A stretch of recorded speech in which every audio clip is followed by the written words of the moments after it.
झूठ बोल रहा है। हे केतकी के पुष्प, मैं तुझे श्राप देता हूं, सारे देवताओं पर तू चढ़ेगा पर शंकर पर कभी नहीं चढ़ेगा। अगर एक केतकी का पुष्प शंकर पर चढ़ गया तो 1000 गौ हत्या के बराबर दोष लग जाता है महाराज। इसलिए केतकी का फूल सारे देवताओं पर चढ़ता है पर शंकर पर भूल से नहीं चढ़ता, कभी भी केतकी का पुष्प नहीं चढ़ेगा। मैं तुझे श्राप देता हूं कि तू मुझ पर कभी नहीं चढ़ सकता। 1000 गौ हत्या के बराबर दोष है केतकी का फूल अगर शिव पर चढ़ जाए। ब्रह्मा जी बोले आकाशवाणी झूठी है, ना मानो तो आप गौ माता से पूछ लो। बोलो गौ माता, क्या भगवान ब्रह्मा को भगवान शंकर का सिर मिल गया? बोलो आप। गौ माता बोली हाँ, सिर मिल गया ब्रह्मा जी को भगवान शंकर का। फिर आकाशवाणी हो गई है गौ माता झूठ बोल रही है। भगवान शंकर ने कहा गौ माता तू जगत की मां होकर झूठ बोलती है, मैं तुझे श्राप देता हूं गौ माता, तेरा पूरा शरीर पूजा जाएगा पर तेरा मुख आप पूज्य माना जाएगा। तो झूठ बोली है, तेरा ये मुख आप पूज्य होगा। गाय का पूरा शरीर पूज्य है पर गाय का मुख अपूज्य है।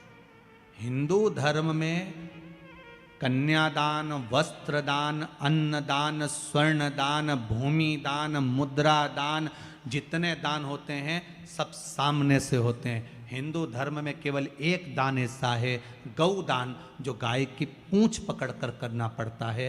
गाय के आगे से कभी गौदान नहीं होता। जो गाय के आगे खड़े होकर गौदान करता है उसका गौदान निष्फल माना गया। हिंदू धर्म में केवल एक दान ऐसा है जो गाय के पीछे से पूंछ पकड़कर करना पड़ता है। हिंदू धर्म में सारी परिक्रमा आगे से, पीपल की परिक्रमा आगे से, मंदिर की परिक्रमा आगे से, माता पिता की परिक्रमा आगे से, गुरुजन की परिक्रमा आगे से, तीर्थ की परिक्रमा आगे से। पर हिंदू धर्म में एक परिक्रमा ऐसी है जो पीछे से चालू होकर पीछे विराम होती है, वो गौ माता की परिक्रमा है। गाय की पूंछ से चालू होकर पूंछ पर विराम होती है, क्योंकि इसने झूठ बोल दिया। और केवल एक बार झूठ नहीं बोला है गौ माता ने, 2 बार बोला। राम जी जब बन गए फाल्गु नदी के तट पर भी गौ माता ने झूठ बोल दिया। सीता जी का श्राप लग गया, तुम झूठ बोली। इसीलिए हमारे हिंदू धर्म में ऐसा नियम है, गौ माता के लिए अलग से पात्र रखा जाता है।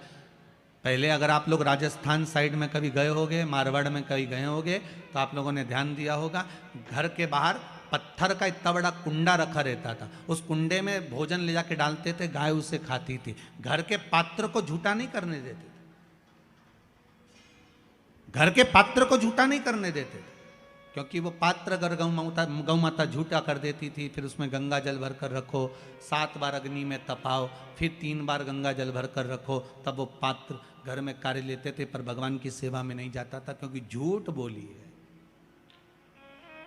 झूठ बोला है।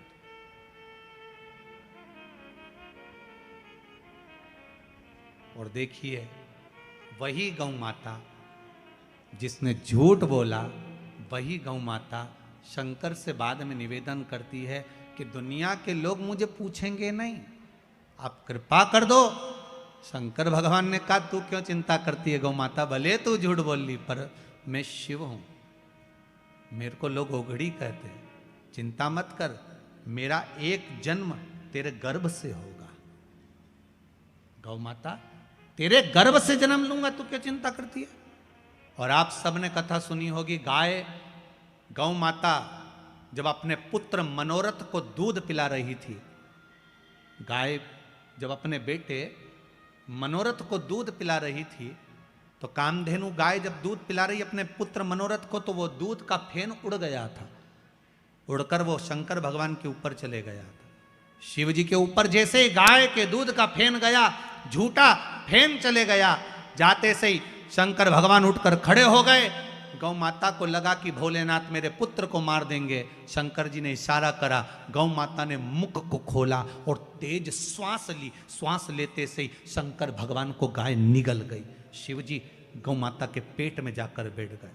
7 रात्रि तक भगवान शंकर गौ माता के पेट में बैठे रहे।